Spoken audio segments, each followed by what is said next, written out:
देहरी पर कभी नहीं खड़ा होना चाहिए। विशेष रूप से किसी को विदा करते समय कभी गृहिणी को देहली पर नहीं खड़ा होना चाहिए।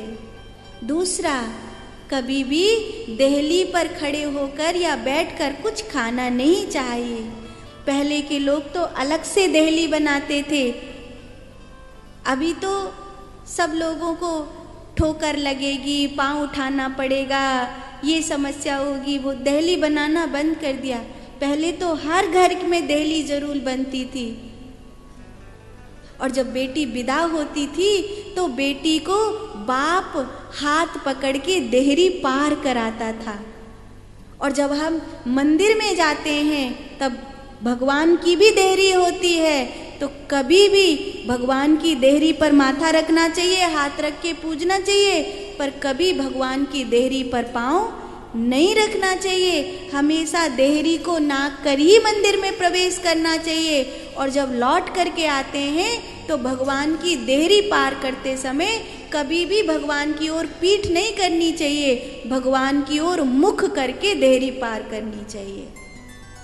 माने उल्टे मुंह हो करके भगवान की ओर मुख करके तब आप पीछे की ओर आएंगे, तब आप देहरी पार करेंगे, ऐसा करना चाहिए।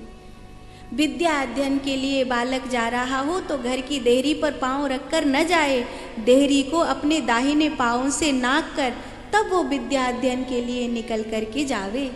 देहरी का इतना महत्व है, ये बात गृहस्थियों को, वैष्णवों को पता होनी चाहिए, लेकिन अब बड़े बूढ़ों की सुनना बंद कर दिया है, इसीलिए पता नहीं है। प्रभु सुखदेव भगवान कहते हैं, परीक्षित, नरसिंह प्रभु ने उसके सब वरदान पूरे कर दिए।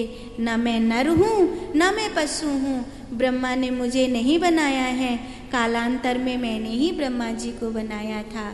देख, मुझे न कोई शस्त्र लाया हूँ, न मल्ल युद्ध में मैंने तुझे मारा है। ये 12 महीनों में से कोई महीना नहीं है, ये पुरुषोत्तम मास है, ये 13वां महीना है जो मैंने तेरे लिए ही बनाया है। और ऐसा कहकर नरसिंह भगवान ने हिरण्यकश्यपु का उद्धार किया। देवता फूल बरसाने लगे, जय जयकार होने लगी। बोलिए नरसिंह भगवान की।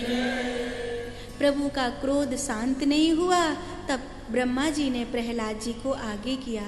प्रहलाद प्रेषयामासा ब्रह्मवस्थितमन्तकै तात पश्मयोपेहि स्वपित्रे कुपितम प्रभुम। तुम्हारे लिए भगवान नाराज हुए हैं, जाओ भगवान को मनाओ। और प्रहलाद जी भगवान की स्तुति गाने लगे। वो कोई भी रूप में हो, मेरे आराध्य हैं, मुझे उनसे डर नहीं लगता, मुझे उनसे डर नहीं लगता। आपको भगवान से डरना चाहिए, पर तब जब आपके कर्म पाप में हो। पर जब आप भगवान से प्रेम में हैं, जब आप प्रेम भक्ति में हैं, तो आपको भगवान से डरना नहीं चाहिए। दुनिया में एक ही जगह तो है जिसे डर नहीं लगता, और वो मेरा गिरधर गोपाल है, जहाँ डर नहीं लगता। तो प्रहलाद जी ने स्तुति करी। सत्यं विधातुं निजभृत्यभाषितं व्याप्तिं च भूतेषु खिलेषु आत्मनः आद्रश्यद्भुतं रूपमुय्यन् स्तम्भे सभायां न मृगं न मानुषम्। ब्रह्मादयो सुरगुणा मनयोऽथ सिद्ध्या सत्त्वैकता ममतयो वचसा प्रवाहे नारादितुं पुरुगुणैरदिनापि पिप्रू किं तोष्टुमरति समे हरिरुग्रजाते।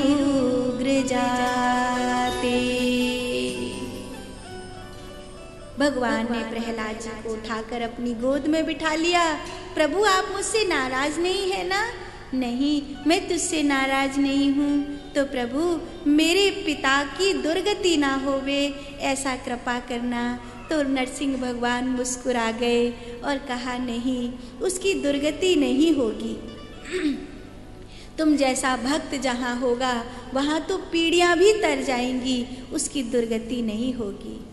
मांगो, तुम्हें कुछ मांगना है तुम्हें मुझसे कुछ कहना है? तो प्रहलाद जी कहते हैं, जब कोई प्रहलाद बुलावे तब आने में देर मत लगाना। और मेरी कुछ मांगने की इच्छा नहीं है, अगर आप कुछ देना ही चाहते हैं तो बस इतना ही वरदान दीजिए कि मेरी कभी कुछ मांगने की इच्छा हो भी नहीं। तो नरसिंह भगवान बहुत राजी हुए। सुतल लोक के राज्य में प्रहलाद निष्कंटक वास करेंगे, ऐसा कहकर नरसिंह भगवान वहाँ से अंतर्ध्यान हुए। पर ये वरदान आज भी चला आ रहा है कि जब कोई प्रहलाद की तरह पुकारता है तब नरसिंह भगवान अवश्य आते हैं। बोलिए नरसिंह भगवान की, नरसिंह स्वामी की।